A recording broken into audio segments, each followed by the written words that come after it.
As you can see, you cannot see me right now because I have my camera off, but thanks for tuning in to today's episode of Multiversity 808, University to Multiversity, playing for preferred futures.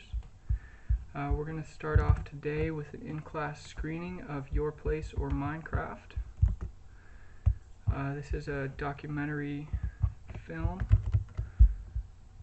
created by the great Gina Hara, and it was screened at Concordia University a couple years ago, and when I had a chance to watch it, it really inspired a lot of the work that I'm doing now, so that's why I want to show it. And let me just pull this up on my open broadcasting system here so you can see this. And while I'm setting this up, if you want to go grab your popcorn or your notebook, your Cripicola or Blood Pop, now would be the time to do that. And please write down any questions or thoughts that you have as the film plays, and feel free to post in the chat or email me or add comments to the course Padlet or the Google Doc that we can engage after the film or asynchronously after the session.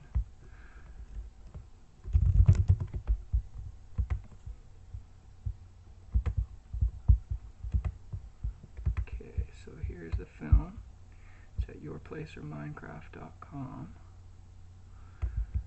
and I'm thinking it's actually going to be better to show it on YouTube, but I wanted to start here with the website so you can see how it's housed at the creator's website. So Your Place or Minecraft, here's the About section. I'll let you read that, take a glance now, and while I pull up the film on YouTube.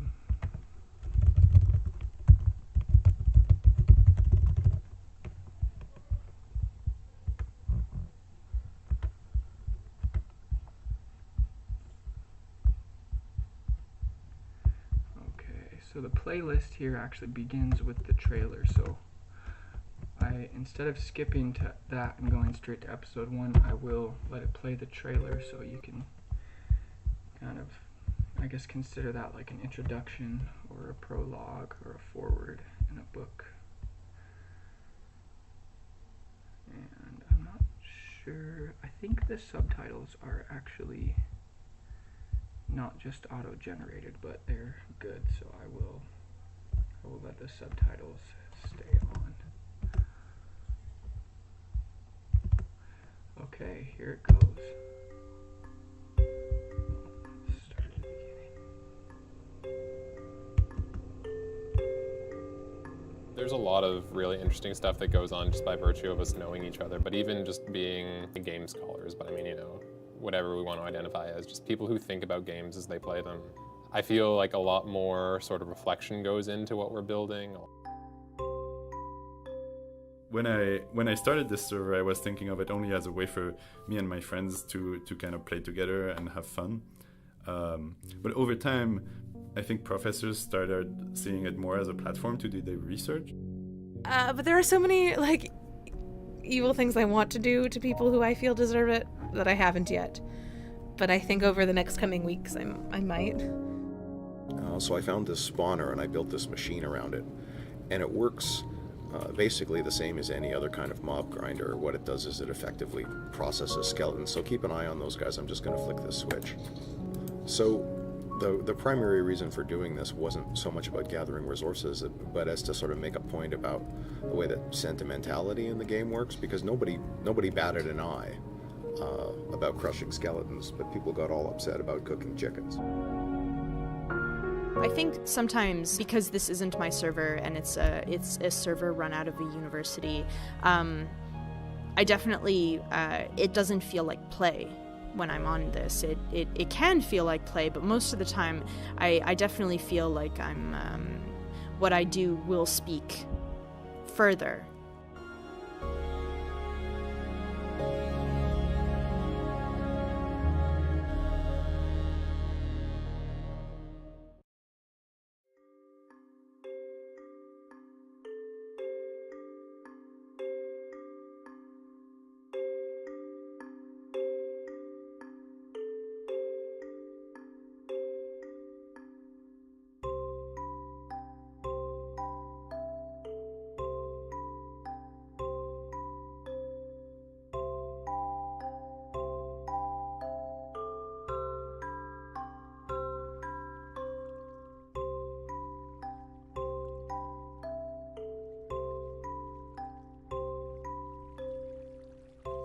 Minecraft is a independently designed game by a company called Mojang from Sweden. It's a game about basically building and destroying blocks. And you start off, you punch trees to get wood, you make that wood into tools to mine rocks, and then you start building yourself a house so that zombies don't claw your face off once it gets dark. But yeah, and it's kind of just this creativity simulator, really, where you just get to work with basically digital Legos and build the castle of your dreams, or just a tower or house. Or really you can just, live by your means, make a little cabin or a little mud hut like I did, and start exploring caves, get treasure. It's really the kind of game that, you can do whatever you'd like with it. It's just sort of like an environment for you to play and enjoy.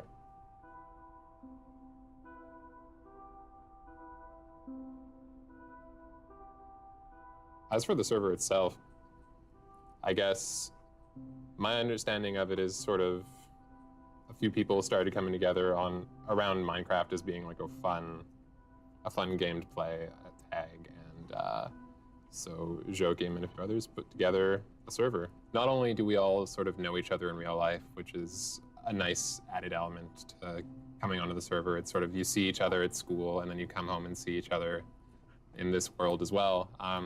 We're all maybe game scholars, people who play games and think about them critically, people who make games, just all people for whom games are like a big part of their lives. And it makes for a unique experience. It makes for a lot of people who sort of like to think through what they're doing in this world, what it means, how it affects other people. And I really enjoy that about playing on this server with people.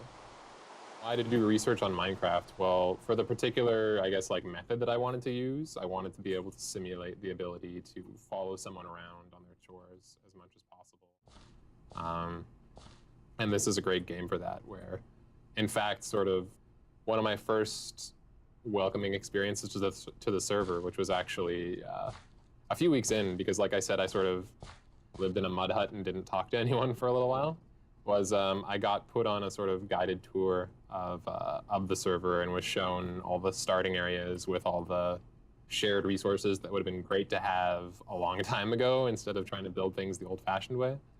I finally got a guided tour, and it really was this sort of surreal experience where I was in the same room as a person and they were showing me around something, but they were showing me around this game world. And maybe it's because I haven't played as many sort of like multiplayer world-heavy games like MMOs or things like that, but it was a sort of, maybe not a first-time experience, but the first time that experience had sort of struck me as being interesting. I mean, I guess the one thing that's funny to me about the way that I play Minecraft and some other games in relation to like how I usually think about games or relate to games, at least lately, is like all my research is about playing games fast and like breaking games to sort of see what their limits are, pushing them as far as they'll go, and just trying to complete them in as little time as possible, being super, super efficient, doing the same thing over and over again. And with Minecraft and a few other games, like I don't know, like I just enjoy doing the total opposite, where it's like a take it easy, sort of go your own pace, make sure that your castle is perfectly symmetrical, kill the crickets that are, making annoying chirping noises while you're trying to sleep. You know, and I mean, like, there's no reason why I have to plant a garden here because I don't need to eat food, but I still plant the garden just because it looks nice. Or there's no reason that I have to make a perfect staircase leading up to this temple, but if I have the time, you know, it's a project. So I don't know, it's always been kind of funny to me that, like, I don't know, like, I guess maybe I give people this impression that, like, I'm someone who just sort of, like, studies playing games quickly, and anytime that a game is played faster than usual, it's like, that's my jam, and that's kind of like what I do in game studies. And like, it's true, that's like the body of my work, but the way that I play games is like, can be totally the opposite.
I used to play regular Minecraft, but when I found out about mods at first and started playing modern Minecraft, I was really impressed, and I almost immediately I started working on building this mod pack for myself and my friends to play with.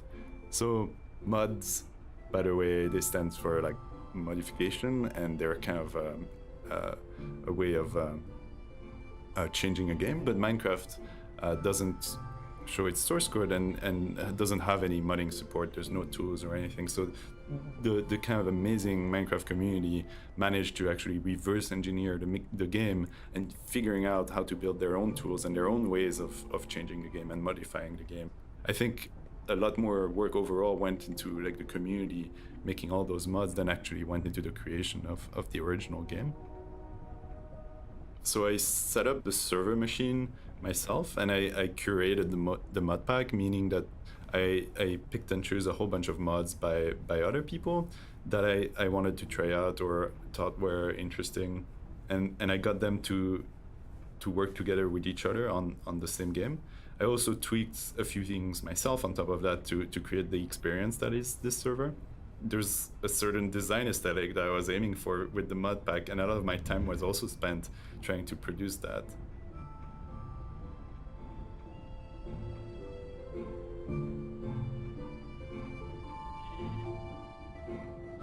And I guess Site Lambda is kind of like, which is like where we are, is like this place that we started building very early on, and that kind of was meant to be this kind of like central industrial zone.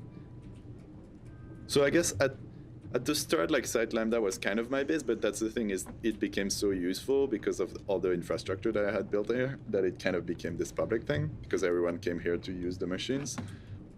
And it kind of runs almost on its own now.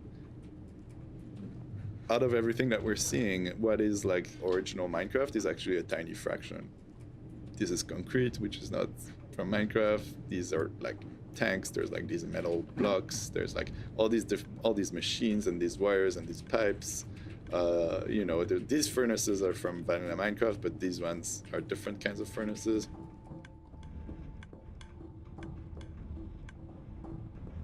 There's a whole bunch of mods, right? So there's some mods which are like, they add more things, like more like dungeons and things to explore, like more biomes, more monsters.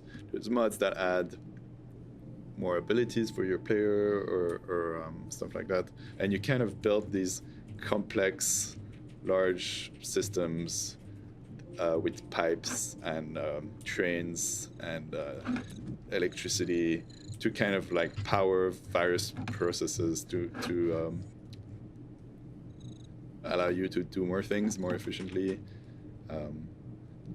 generate more resources, and it creates this sense of progression where like you start with your simple pickaxe and whatever, but eventually you get this, you know, large mining machine.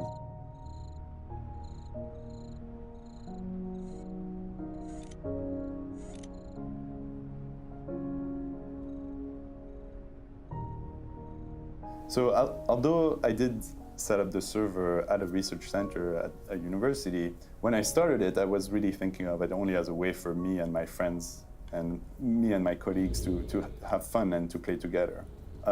Over time, though, I think professors started seeing it more as a platform for them to do their research with. And because of that, they started to request changes specifically for that purpose. And I think they got a bit frustrated that I was treating this as a hobby project rather than as the university's research platform. And one day when I was away at a conference, one of the professors, Darren, accessed the machine and copied the files for the game world and started running his own copy on a different machine, so a clone of the world. And the way it worked is that traffic was being relayed through a third server. When players thought they were connecting to the original server, they wouldn't see any difference, and they actually connected to Darren's new server and saw a clone of the world there just as they had left it. I don't think the performance actually improved as a result of that change, though. I think it actually even got worse, and eventually we did manage to get everything moved back to the original server.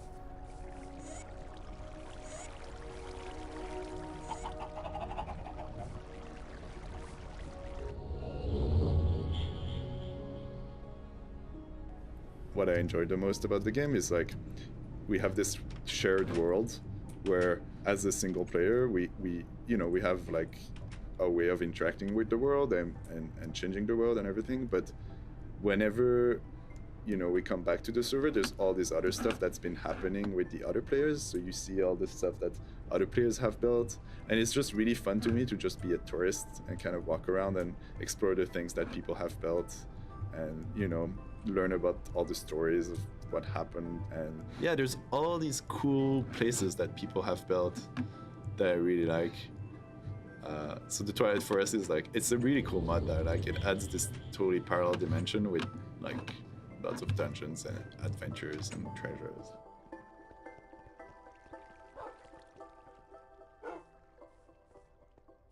Oh, there's the tower. Yeah, it looks beautiful.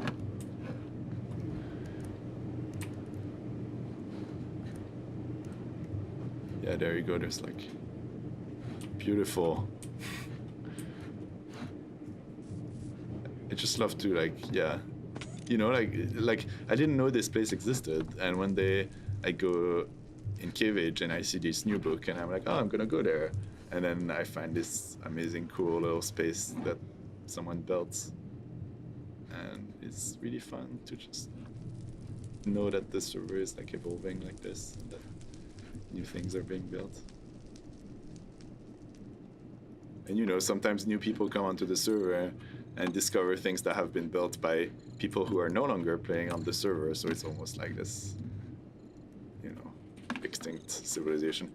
I guess all copies of Minecraft are the same, right? But then here we have a mod pack which is really unique to this server, which like doesn't exist elsewhere. But it's not just that, like even different servers that use the same mod pack, the world will become this like unique thing as players play on it. It's this thing that's generated by the community that plays on a server, and is kind of a reflection of it. It's like it creates this history, right? And I find that super cool and super fascinating.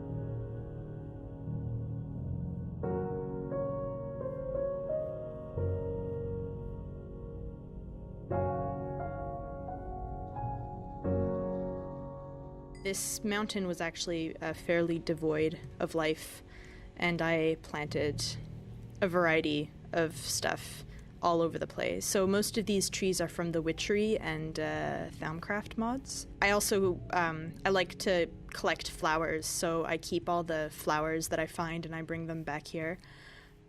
And I've got some big trees on this side. It's all very mysterious looking. And my big altar. And I'm going to take us down the main entrance now.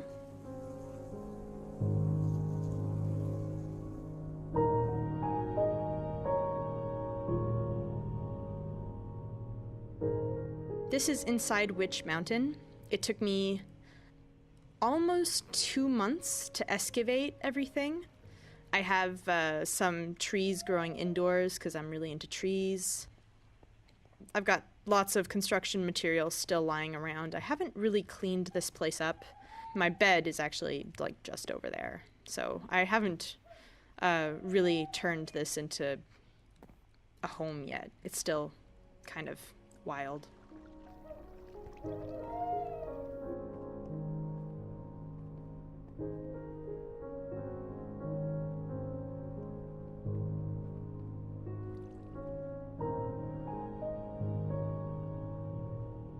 I had been part of a class, actually, that Darren Werschler had started at Concordia, and this was sort of his prototype class, and it was actually really interesting. He wanted to examine Ian Bogost's concepts of carpentry and see if there is validity in the ability to do serious theoretical or even philosophical work, not by writing papers or by reading papers, but by actually doing things, building things, creating things. Those activities then become sort of blueprints with which we can sort of apply theoretical ideas.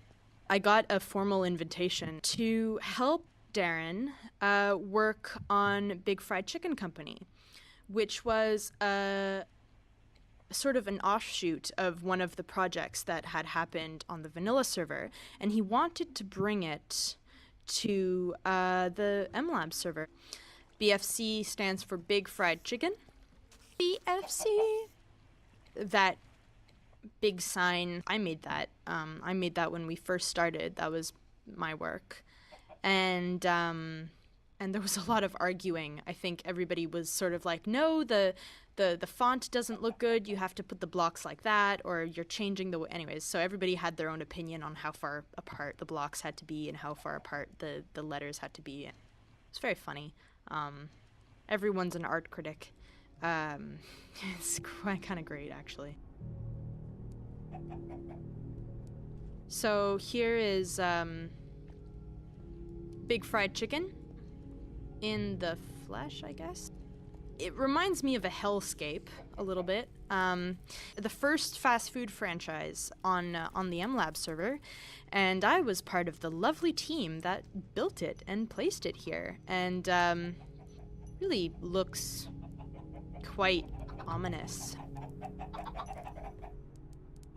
We decided to reproduce the original schematics done by a player called Big Haircut Prime, and he made the original Big Fried Chicken, and we got permission from him to reproduce almost his exact schematic with a couple of interesting things. And this is actually our workhouse that we built. I built these sort of worker barracks so that there were beds, and we were a bunch of students, and some of the students were completely new to this server, so I figured having beds for them would be good. And then one day I decided that we were being really, like, productive and capitalistic, and it was, like, really, like, we were being really much, like, far too tame for my tastes, and I decided to bomb the place, actually. And I poured lava all over my office. I used to have an office here, so I poured lava on my office, put some netherrack, set the netherrack on fire, and then I left a message. And I wrote, "Capitalist slime, free the chickens or pay," and I signed it PETA. And in fact, in real life, I don't like PETA at all, but they were a convenient scapegoat for me to do my acts of violence in. As well, if you look straight behind the Big Fried Chicken, there used to be a gigantic Microsoft Windows logo. that someone built, and they built it out of wool. And I was feeling a little bit pumped up from all my explosions, so I dumped lava on it as well.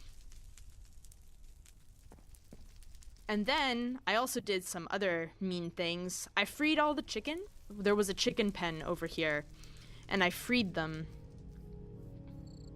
And now there's no chickens here. The chickens are gone. There's no more chickens. 'Cause they're all free now. They're free-range hens, for real, 'cause they're gone. I think the response to what I did was extremely tame. Basically, nobody cared. They're like, "Oh, that's nice. Somebody is role-playing PETA on the server. That's great." Yeah, and nobody rebuilt the chicken coop because I didn't. I decided to not try to change anything that happened.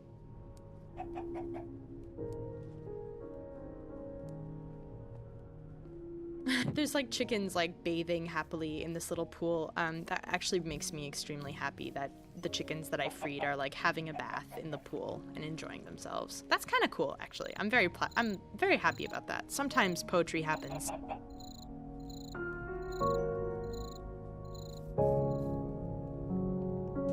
Sometimes, because this isn't my server and it's a server run out of a university, I definitely, it doesn't feel like play when I'm on this. It can feel like play, but most of the time, I definitely feel like I'm being not observed, but that what I do will speak further.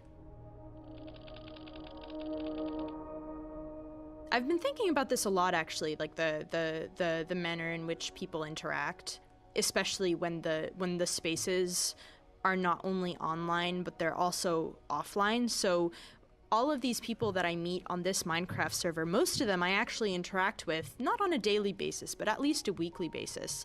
And so when I'm in my downtime and I'm at home and I come on and I'm also interacting with them,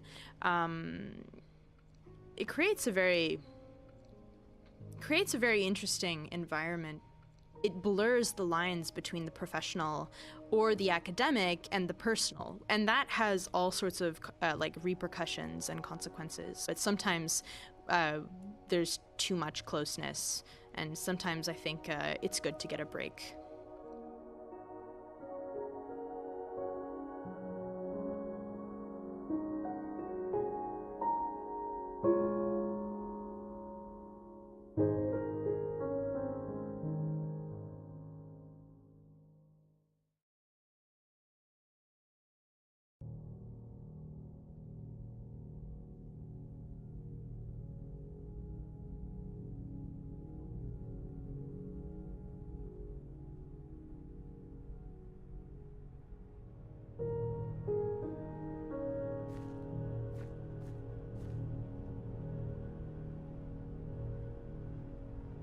X minus 178 and Z 7271.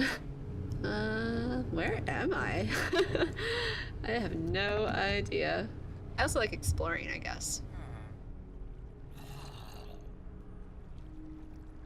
I could play on creative mode, right, and just do whatever I wanted, but it's kind of nice to have some restrictions and have to think about, like, when I'm going outside. So yeah, and sometimes I do like want to go explore some like dungeon or something and feel scared. But yeah, within limits. I almost find caves more scary because dungeons, you kind of go into them knowing that like, okay, there's gonna be traps and things. Yeah. But like, or the nether, actually, the nether is the scariest because there's just like scary stuff everywhere. And the lava I find really hard because I'm always afraid of falling into it. I know, I'm super far away from the main base, but I'm maybe not that far from my base, because mine is pretty, I remember the Z being pretty high. Well, I had my underwater base, right? And I think Joaquin wanted to start a new base anyway, just to like go through the early stages of the game with all the new stuff. It's, if you already have everything already, it's, you don't really get to like experience the progression, I guess. Yeah, I built most of this house area. This one kind of evolved pretty organically. It's like we just started with a little shack, and because we needed something to like stay safe in. Again, most of what I enjoy doing is building and designing new buildings. So I guess I spent a while like getting all of the stuff, well, most of the stuff for Thumbcraft, which is one of the mods. And yeah, I kind of got to the point where I got like these cool boots and these goggles and the thermostatic harness so I could fly a little bit. Because I'm not very good at Minecraft. And because there's scary monsters when it gets dark out. So I liked having, enough equipment that I could kind of not worry too much about that. Although I still get nervous when it gets dark. GP helped us build this, and yeah, I don't know, I can't remember if anyone else worked on it. I don't think we asked him. I think we invited him to come see it, or he asked us where it was, and he came, and GP likes to build things.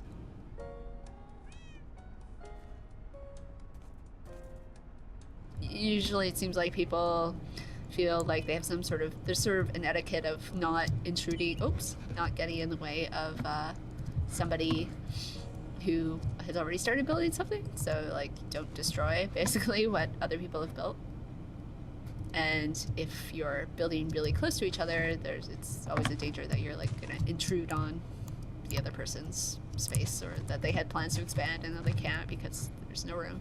So, and just I find this whole like MLab server really interesting as a sort of, again, like my sociologist side is like, oh, it's really interesting to have a bunch of people that know each other outside and work together and have this sort of like both friendships and I guess like more, I don't know, professional, I guess, relationships, and have them all then interact in this other space.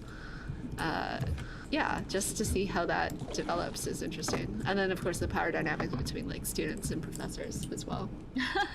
Well, you know, like both Bart and Darren are both on the Minecraft server at one point a fair bit, and you know, it's like that we always know that, well, they have a certain amount of power over us because we are students, they're professors, in some cases there are advisors or on our committee, and so I think there's a certain amount of like self-censoring that happens, but also the potential for exploitation, and even though they're probably aware of this, it's still, I think for the students it's going to be a much more kind of present concern than for the professors, because yeah, we're on the sort of lower end of the power scale, I guess.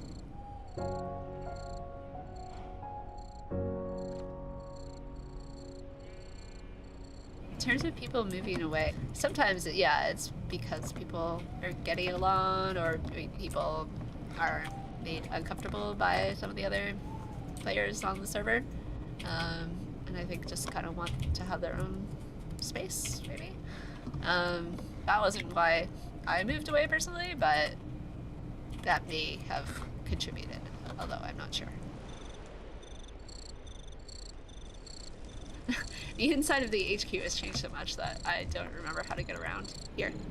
Ah, here we go. Oh, I forgot about this area. Yeah, I built a hot tub. I used to have chickens in there.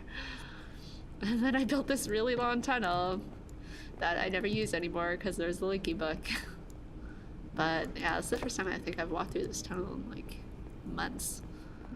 I spent so long like putting the right floor color down. But yeah, like it's funny, this place has been here this whole time and like it seems pretty undisturbed. Like I don't think anyone's bothered to come in here. I guess the one thing that did happen was like people taking diamonds, which was always a controversy because they're one of the hardest things to get in the game. And very easy to like take, I guess. So that was always sad when that happened, and then we spent a bunch of time trying to figure out who had taken them. And yeah, usually that was never actually resolved. I haven't been playing all of the time. And so if I take a bunch of time off, like I don't even really notice when things go missing or get changed. Yeah, it's too bad that it happens because I think it kind of scares people off. And it seems unnecessary, certainly especially since we all know each other kind of outside of Minecraft. But certainly if someone came along and like blew up my entire underwater base, I would probably be pretty sad. And I might even stop playing because I think it would stop feeling like a sort of safe and welcoming environment at that point. So it sucks if people, feel like that happens even on a like lesser scale.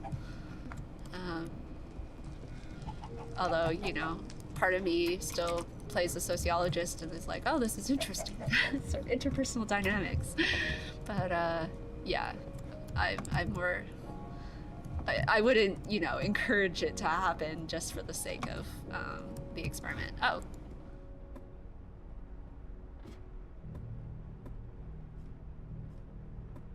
People moving to different Minecraft servers is, it's, and it...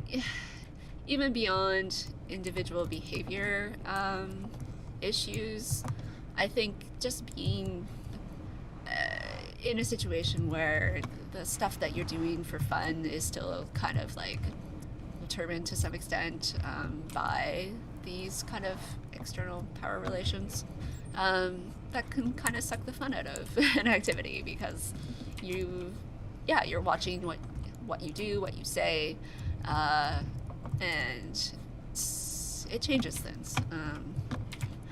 As long as one party has power over another, that's gonna have an impact.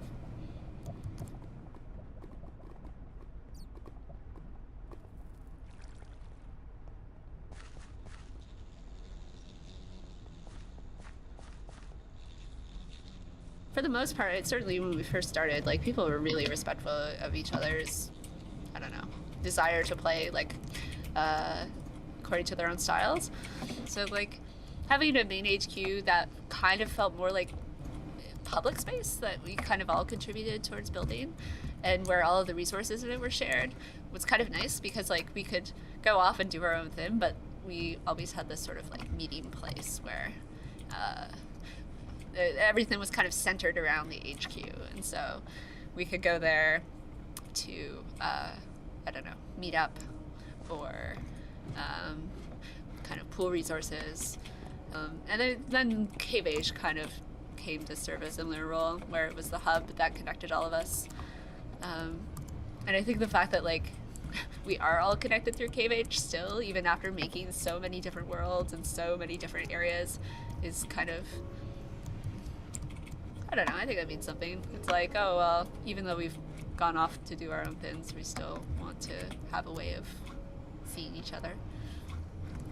I don't know. That's part of why I still like playing on the Minecraft server.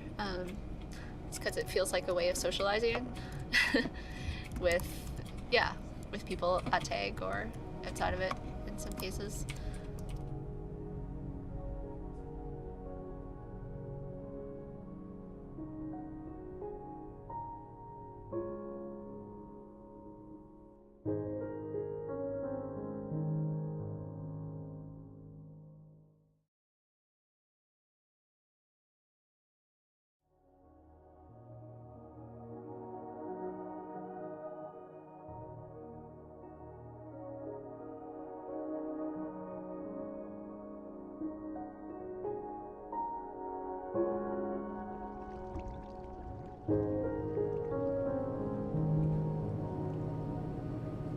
I had been rereading Heidegger's essay about the question concerning technology, and it suddenly occurred to me that Minecraft would be an ideal way to teach that, and that you could use things like the end in Minecraft, which isn't really an end, to talk about the difference between aims and goals and psychoanalysis and all of those kinds of things. So after I had taught the class once as a fairly conventional class, I thought, let's try something really radically different, and I built a huge chunk of the coursework around a group project which involved building things in Minecraft.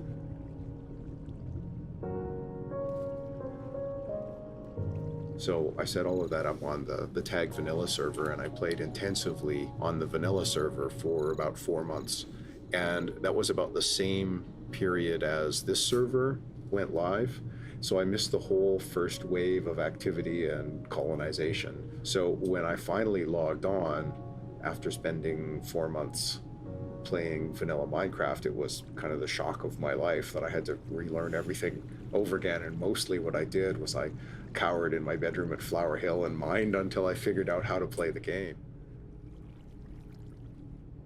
And that was when I discovered this hill on the main island, and started to think about what I could possibly do up here that would be interesting or different. And this is a scale model of Mies van der Rohe's gas station on Nuns Island, which is the most beautiful gas station in the world. It's this kind of amazing piece of modernist architecture that's been recovered as a kind of cultural center.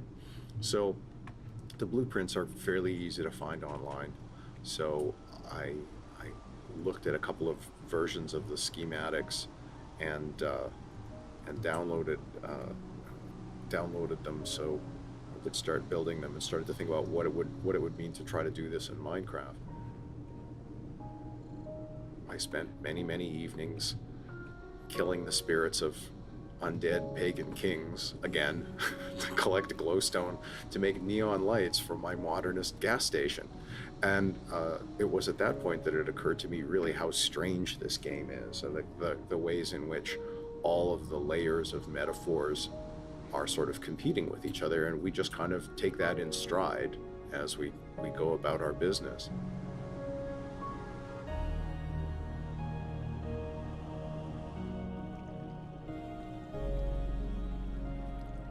So you asked me if I was aware that somebody had nuked this place at one point, and I knew about it, but what I thought was funny was that they bothered to restore it before I could see it. It's a power thing, right? Partly I'm a professor, and I suspect that they were worried about what I might have thought or what I would have done. But I just thought it was really funny that the nuke had been used here, and then the house had been restored from backup before I actually had time to see it.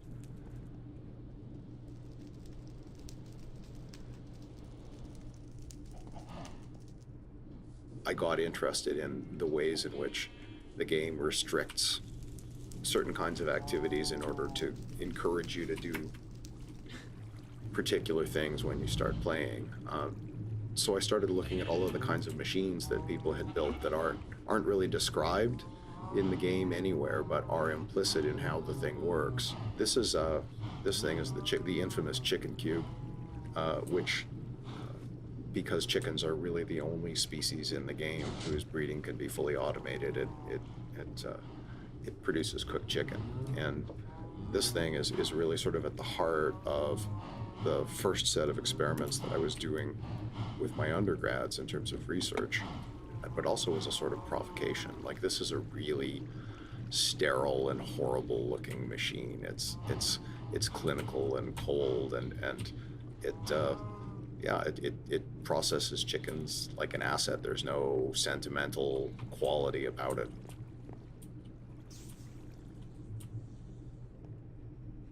That what I was sort of curious about was the way that players think about ethics in the game. Mm-hmm. And the point that I was trying to make by this is that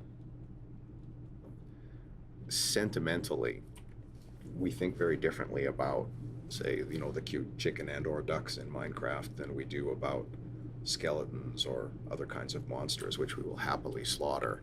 And the real ethical questions are the questions about the interpersonal relations in the game. Like, are you building something that changes the experience of the game for better or for worse for other players? So all of these machines are sort of occasions for thought. So this is the inside of the Bone Crusher. We'll go out and take a look at it in a minute, but it was built at the same time as the BFC, the Big Fried Chicken Company, and I built it very, very quietly just to see if my students would notice, because they started to become sort of interested in the problems of overproduction. And the fact that the thing looked like a fast food franchise was troubling to them, even though it was designed not for profit, but to actually allow other players to have access to resources that were, somewhat difficult to get on the server and to get on with the business of doing more interesting things. So what this thing does is there's a way up there, you can sort of see it glinting there. There's a skeleton spawner that I found. This was the remains of an old battle tower.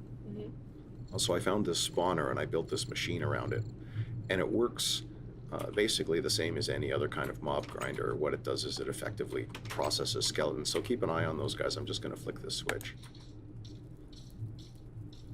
So all of the various skeletons that are produced by that spawner get shunted down here, and then a system of pistons squashes them. There's some more already. This thing that really gets going, and everything gets shunted over to these chests again by a series of pipes. So the primary reason for doing this wasn't so much about gathering resources, but as to sort of make a point about the way that sentimentality in the game works, because nobody batted an eye about crushing skeletons, but people got all upset about cooking chickens. I'm not entirely sure that I made my point about the difference between sentiment and ethics, but you go outside this thing and look at it from the front, and it's a giant skull.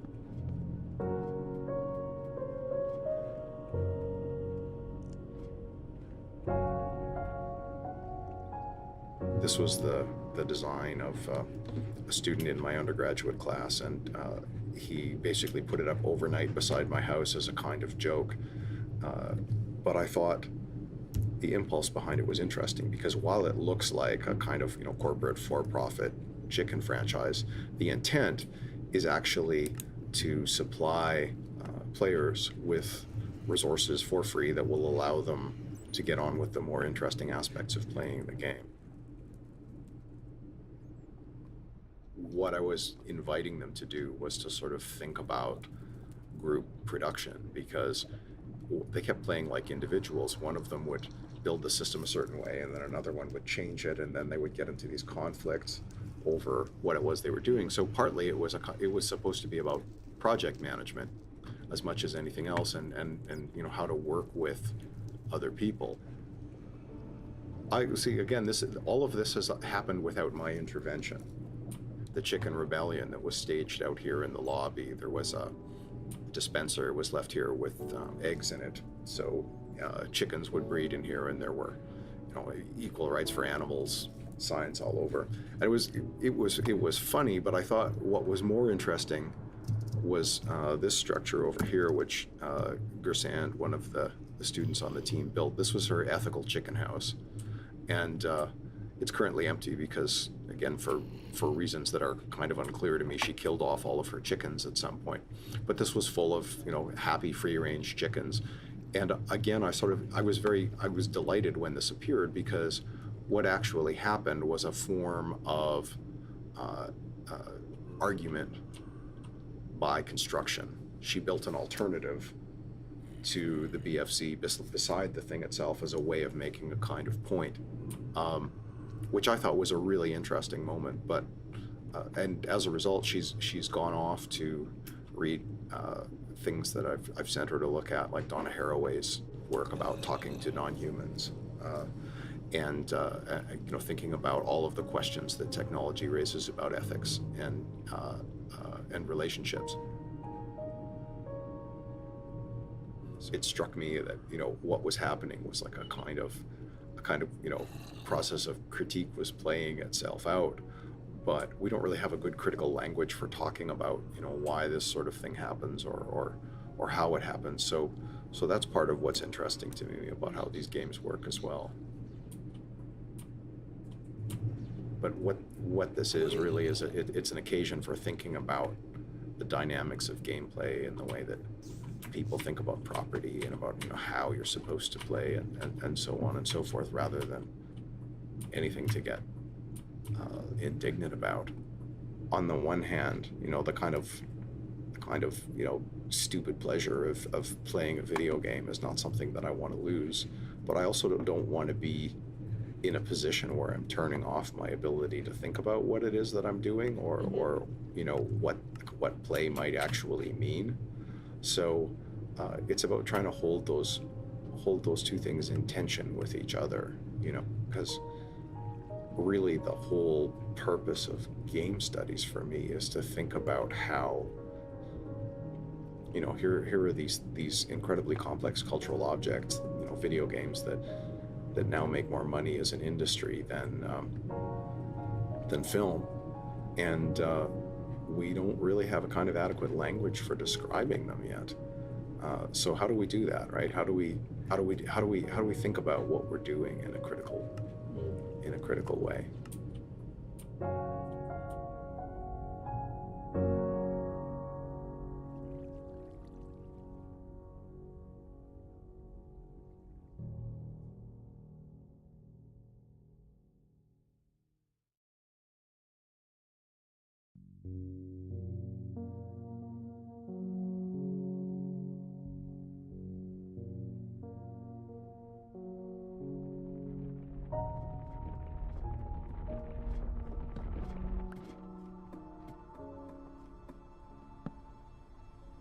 I had often said to myself that, oddly, Minecraft's ultimate expression is in the aesthetic. So despite the fact that you spend a lot of time interacting with and building systems and interacting and building machines, it all really seems to be to an end that is purely aesthetic in nature. So you're trying to build something that's evocative or speaks to you or is functional in some way, but ultimately it just comes down to, what did you build? Does it look pretty?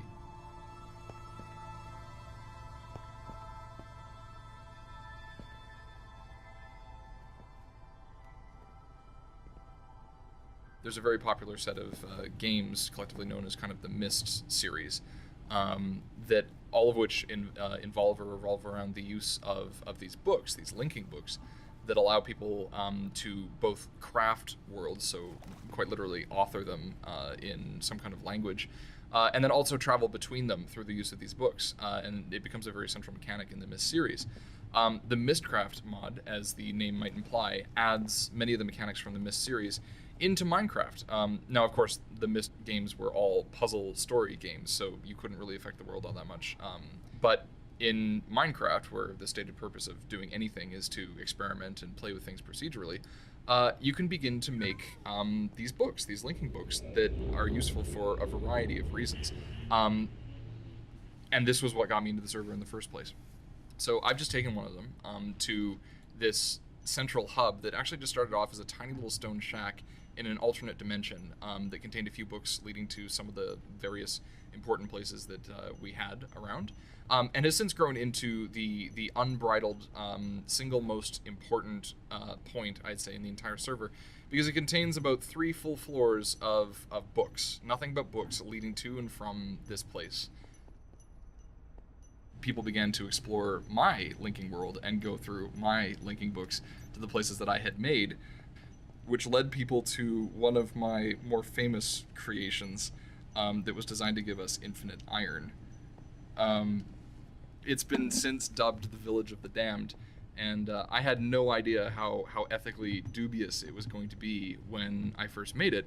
To me, it was just quite simply the most practical way of giving infinite iron to myself and everybody else. But as you can see, most of the server's population didn't like it so much, and so in this room that was made by, I believe, Nick Watson, it has been dubbed the Village of the Damned, Iron Farm, creepy as heck. Well, I have trouble disagreeing. It's true. It is kind of creepy as heck. Welcome to the Village of the Damned. One of the first things that I discovered was this village, this inane village sticking out of the middle of the ocean, with all the villagers stuck in the water because there was no walkways between the various buildings. Villages are these randomly generated things that show up in the Minecraft world, which are home to a bunch of non-player character inhabitants known as the villagers collectively. Actually, you can see one stuck in the water over here. And I had recently discovered that if there are enough villagers around in a village, there will be golems that will spawn. These are iron golems. I'm actually really glad they're here because it's easier to demonstrate what they are. They are there to protect the villagers. So once the villages reach critical mass, these golems will go out and punch zombies or skeletons so that the villagers survive rather than just getting mercilessly slaughtered by creatures of the night. Now, they're iron golems, which means that when they die, they probably drop a part of their constituent selves, which in this case is iron. Iron being one of the most important materials in the games, and it's difficult to come by normally. If all the villagers were not stuck in the water, but instead were in these little villager pods, you can see them jumping around in there, they would be safe, they would reproduce, they would have no need for any materials besides the water that's in there, and even I don't think they need that. And also, they, just by being where they were, would spawn iron golems in the middle of here, because the middle of the village is defined as being the center point, balance between each of the villagers. And so there are 4 villager pods around the outside of this giant square configuration. And it was meant to protect them and also to spawn a whole bunch of iron golems. They all, and would generate infinite iron, because as long as the village is here and as long as the iron golems would die, more golems would spawn eventually.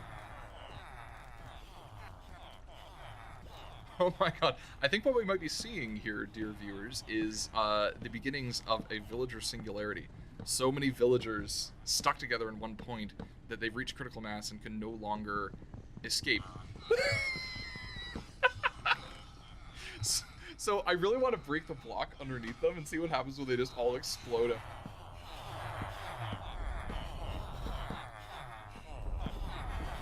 Let's see what happens. Okay. Oh, here we go. Here we go. Whoa! Oh!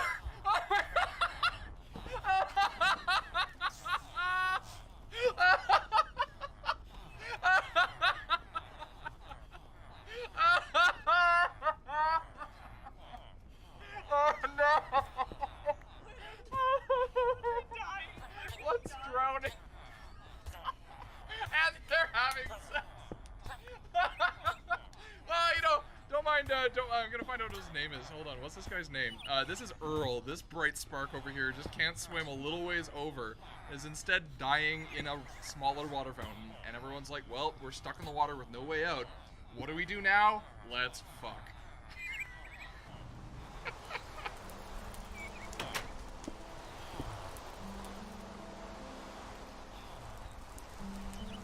So I guess the last fitting thing to do is just open up these doors and then break these boxes so people are free to come and go as they like. I feel like that's the only thing left to do.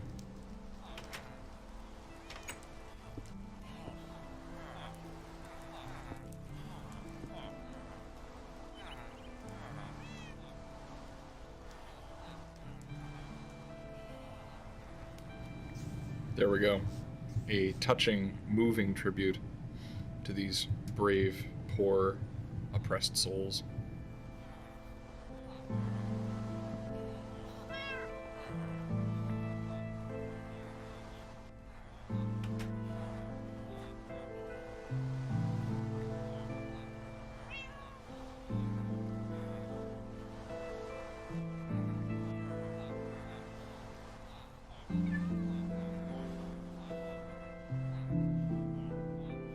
There has been a bunch of players who started playing on this server who had quite a bit of a problem with the way that space was used and how people's delineated spaces were being kind of taken over or disrespected, and their way of dealing with that actually was to leave and to start a new server by themselves, and start playing in that environment, away from the people that they had problems with, and so I mean, it's really unfortunate that the community got split, but I totally understand, you know, the need to strike out and make a space that's safe for oneself. I would hate to think that my Village of the Damned had anything to do with that, but even still, it certainly has made me more aware of the effects that my building choices have on other people.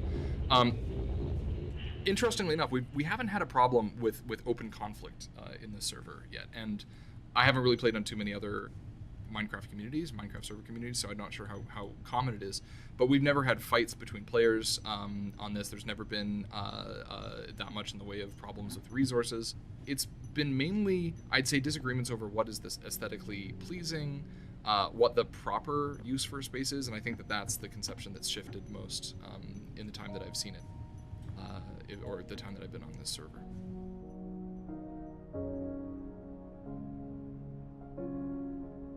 so I'm tempted to say that that's kind of the point. Come up with these giant, amazing procedural and functional structures that are astounding to behold, but also do something.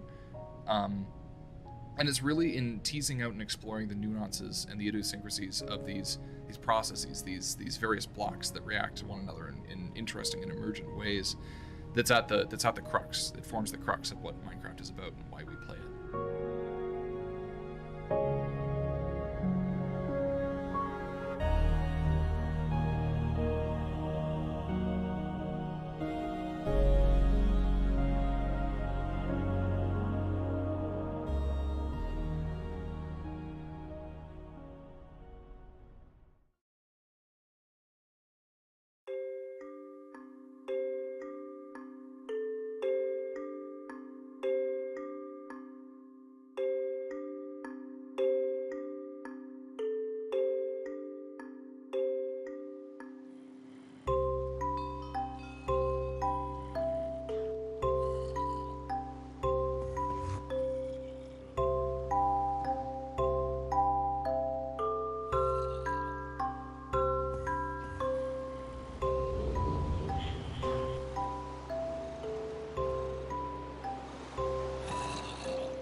Alright, well, give me 2 seconds.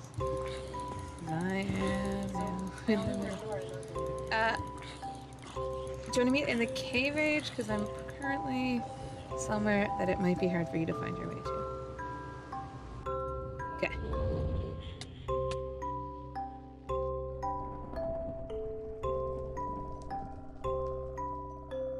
I'll show you my first house. I started doing the witchery mod, and this is a pumpkin that I kept. I'm not sure if you've seen them in other people's houses yet, but someone decorated the entire server in these jack-o'-lanterns, and I thought that was a hilarious idea, so I kept mine. And so I was really interested in mist worlds and witchery, so I decided that I would only do magic things in Minecraft. So I'm very reluctant to use any technology. So my first house is this way, and when I was exploring witchcraft, I had to summon some demons, and what I didn't know is that they blow things up a lot. So they ended up blowing up my entire house. So this is I kept a secret passageway to it, so you can visit the ruins of my old house, which is down here.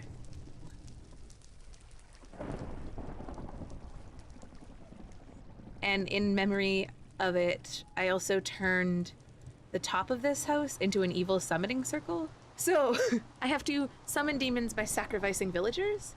So I actually have an entire village. I don't do this anymore because I got all of the demon hearts I need. But there's a village somewhere very, very far away that has a portal that transports villagers to this circle. So I push them through the portal and then they show up here, and then I have to kill them in this summoning circle for the demons to come. And I also got frustrated at people using my mist worlds without asking. So I sometimes make the linking book to my mist worlds go into the middle of the fire pit below this, so that if they don't know, they come back and show up in the middle of the fire pit.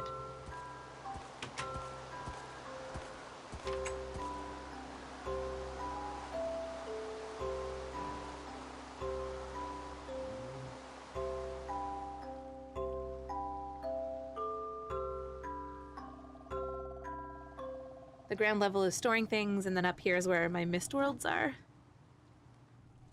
Zach pointed out to me that I have a lot of really tight spaces, except the top here. But the rest of it is really confined and a bit claustrophobic. So they have very tiny rooms that each serve a purpose. So then when you get up here, it's my the top of my cherry tree. So it's we're in the foliage part. And that's where my bed is. So I have this golden record, which is actually a song that I recorded, and Pearson wrote the lyrics for, and then I recorded for Joachim as a thank you. So I have this special record that I play in the little music box.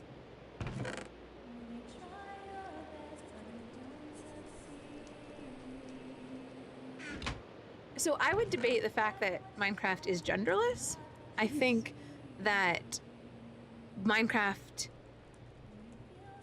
despite its intentions or the creator's intention that the Minecraft character is genderless, that there is this default gender assumption of male when you play it, and that female players refuse to accept the genderlessness of Steve. Well, and then Steve is a name, but women often don't accept that Steve is a genderless character. They often mod in their own female characters because they don't think Steve is gender neutral. So I think that Minecraft has gender in it, and that the witchery mod is just one that has gender in an empowering way, or at least I feel it's a very empowering way. And I get to have a nice pink flowery island, but also I get to curse people and I get to summon demons and sacrifice villagers. One thing I love, gender aside, is just a facade of sweetness with like evil undertones.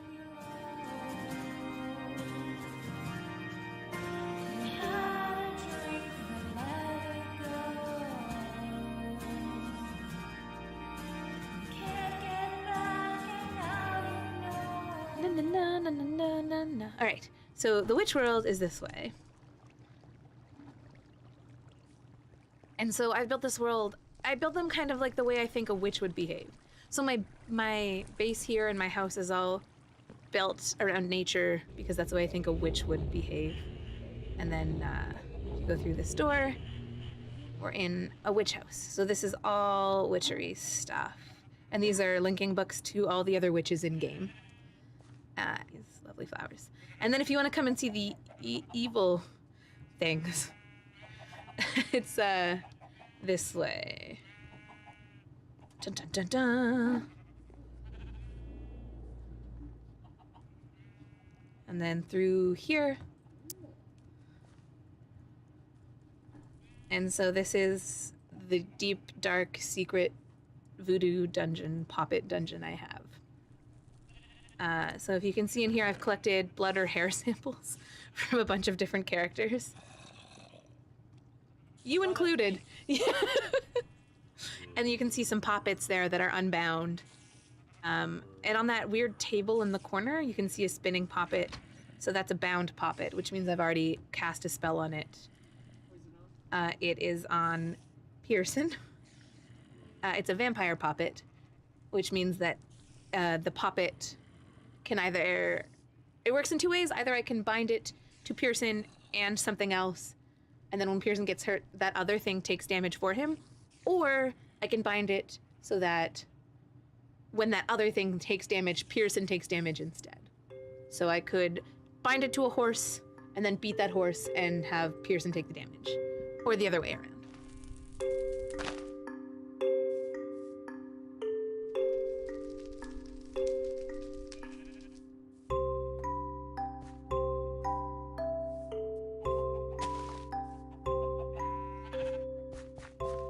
Yeah, Darren is a professor here at Concordia who has been playing on the server and works out of a different lab and has, like, I guess claimed territorial rights over this Minecraft server that I personally don't feel he has, but what you gonna do about it except curse him in game? So that's my small retaliation. I'm going back to my house now. I think people are doing a lot of evil things in Minecraft that they don't talk about. Everyone does whatever is most effective, even if it's evil, in Minecraft, I think. But I think what I'm really surprised about a lot of the time is how non-evil players are to each other on the server, how cooperative everyone is, which is why I curse people when they aren't playing in the spirit of that cooperation, to reinforce how we should be cooperating. So I feel that I play a very, not the most, but I play a little bit of an isolationist game. I picked a place far away from other people, and I kind of don't interact as much. I guess the witch thing is the one place where I felt comfortable doing a lot of interacting. But other than that, I stay away from things and then drop in when someone is doing something that I morally deem reprehensible, curse them, and then leave. Which I think is my favorite way to play with power dynamics, because there definitely is a lot of things that go on in-game and out of game on this server. And I think I play like that in Minecraft, and I think I play like that in the real world too. I feel like I stay away physically and emotionally from those things until something crosses a line. Then I go in and I make puppets of everyone and kill their horses. It's a good metaphor, I promise.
People like to play because they just like to play.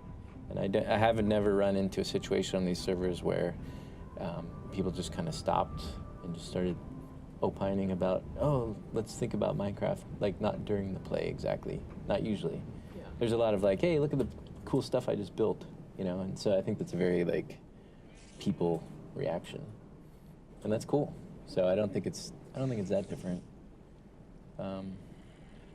Maybe people are more motivated. I'm not sure.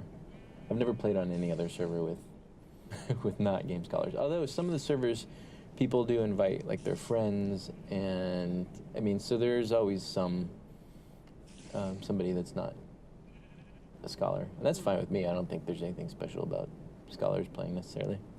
Anyway, I got on the server and I was like, this is great, and I immediately sailed south to like across the ocean, which is what I think a lot of people do. They just go, I'm gonna go as far away as possible, which is what I did.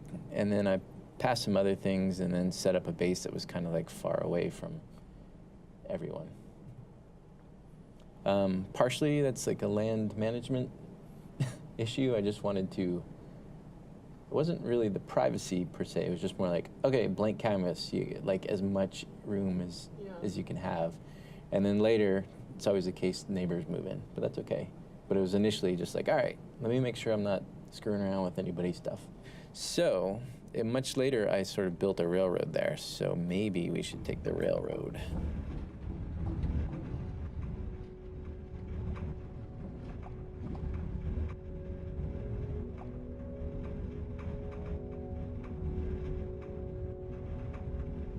So every block that you see in Minecraft, and they're all like one by one, they're units, they're a cubic unit of something.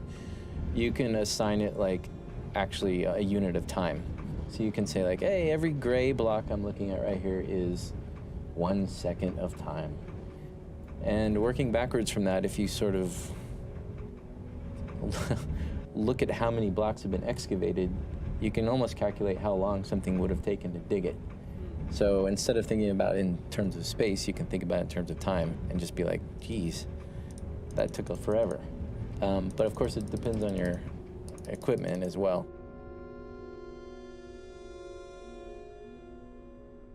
This is mainly where this is where my base basically was. Mm-hmm. Right? It's this tree and then like a little grove beyond it. But I also heavily warded it and kept people out. People got very interested in sort of like breaking into it. So, but at a certain point I was like, okay, this is too prosaic. This is too, okay, you've got a base and this is where you live. kind of thing. And I noticed that over time people come and go on the server, and sometimes people would build things and then they wouldn't come back. And I started to think about, so what does that mean? Like, you come into this game, it's got ruins. There are old villages and places where people have been. And like, there's something almost depressing about that, because it's like this mausoleum to what people accomplished and then disappeared. I wanted things to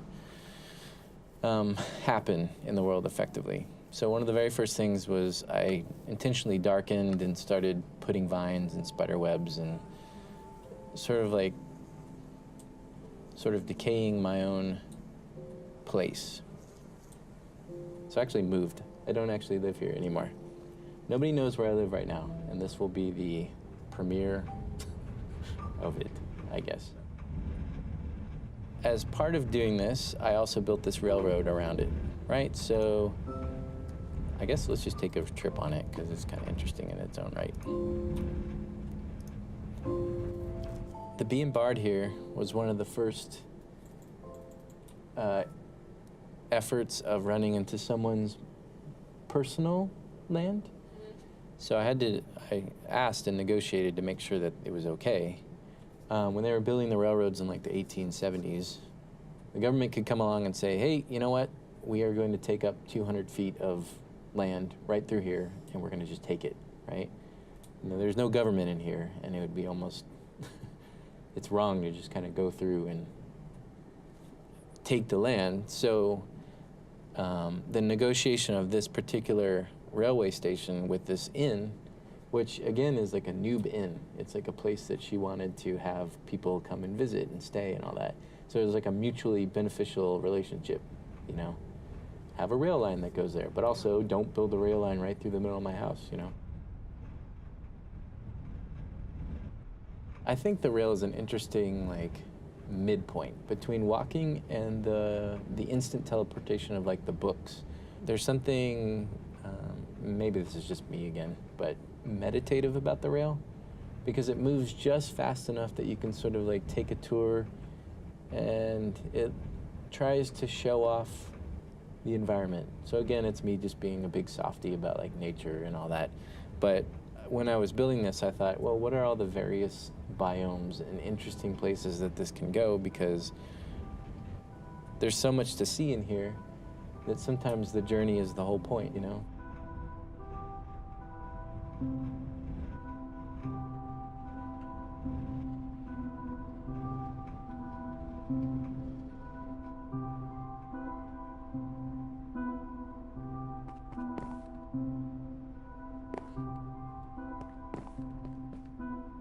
This is mine house.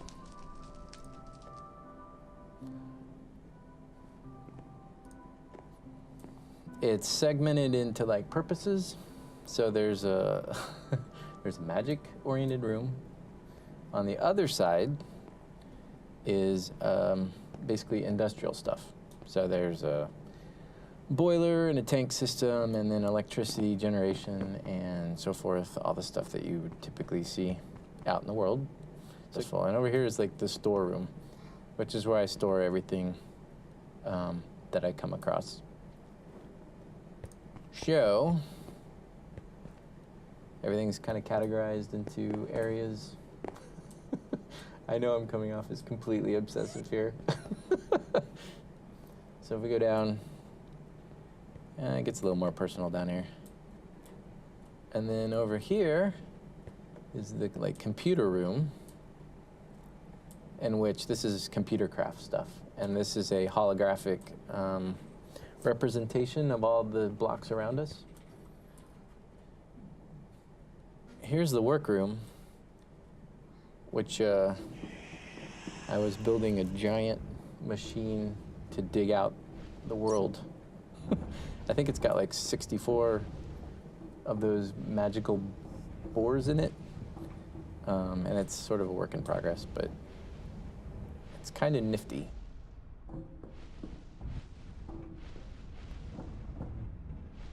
So what you might say is this is my hub world.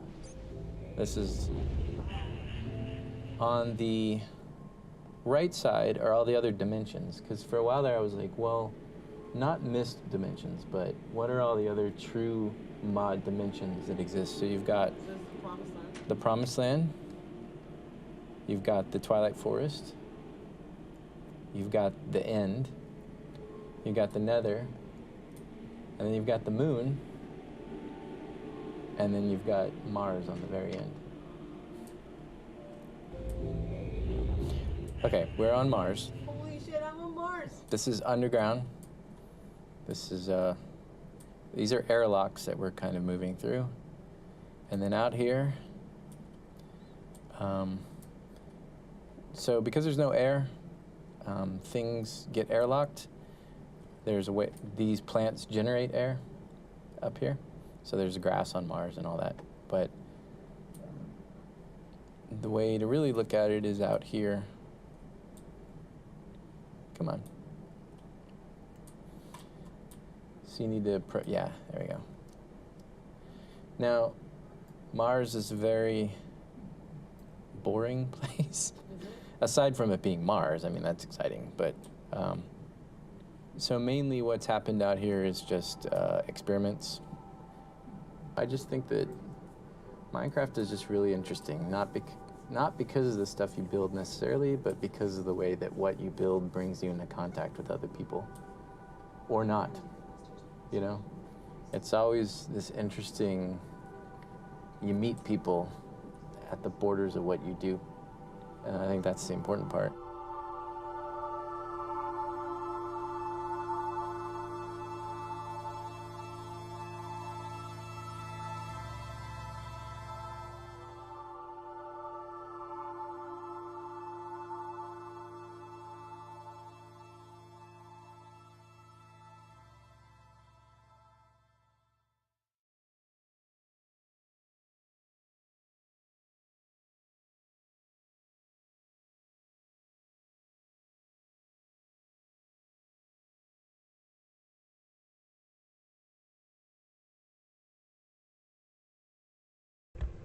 Alrighty, so hope that was a useful film for everybody.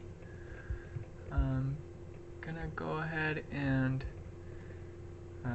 show you how to log in to our Minecraft server, and that's pretty much it for today, because I have a ton of deadlines right now, and that's what I'm working on.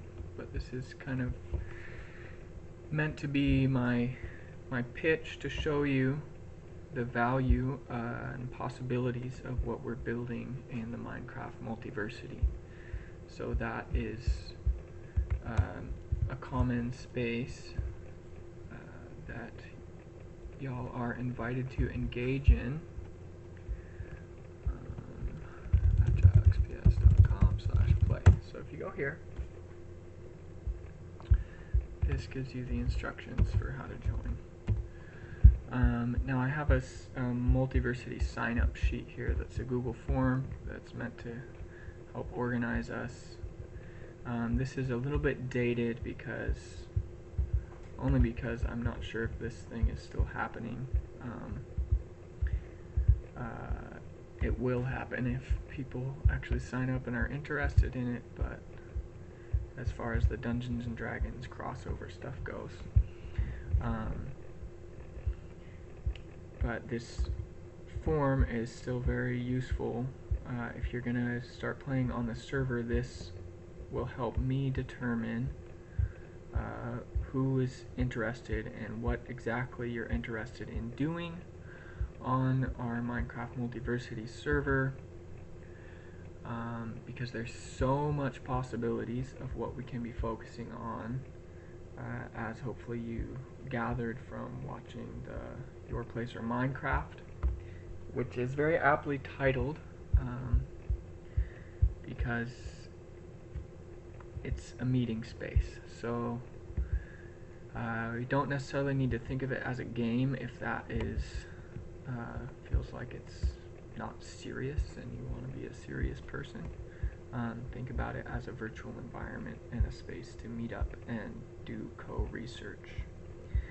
So basically, if you just come here, go to this agilexps.com/play. The first thing you're going to do, if you don't have Minecraft, is you're going to click this link. It's going to take you to minecraft.net, and you're going to buy Minecraft. If you cannot afford Minecraft and you still want to try out the server, get in touch with me and I'll see if we can arrange for you to use an account to try it out. There's a lot going on here if you go to minecraft.net, but the main thing you're going to do to access our server is buy Minecraft. You'll need a credit card or debit card or PayPal, some way to pay online to buy the game, and then you'll download it. You can actually download a free trial version and use somebody else's account if you're not ready to commit and you want to feel what that's like. Get in touch with me over Discord or email. If you click here, this will join our Discord channel, just like that. But it's best to email me at agilexps@gmail.com. So once you've installed it, downloaded it and installed it, then you're gonna just Squarespace login. That's not what I'm trying to do. I have a couple tutorials linked here, and you can just follow this one right here. This walks you through the whole thing. It's a WikiHow, except for where it says find a server to play on, how it says play.luckyprison.com. You're going to use, instead of that IP, you will use this one, 8.g.acliz.net, and that will allow you to join our server. And I would love to see you there. Please post any comments about this class's session on the Padlet, or email me. Comment in the YouTube archive, the archived video on YouTube. Any of those ways are a good way to comment. So thanks for tuning in. Enjoy the rest of your week, and looking forward to next week's broadcast. Peace.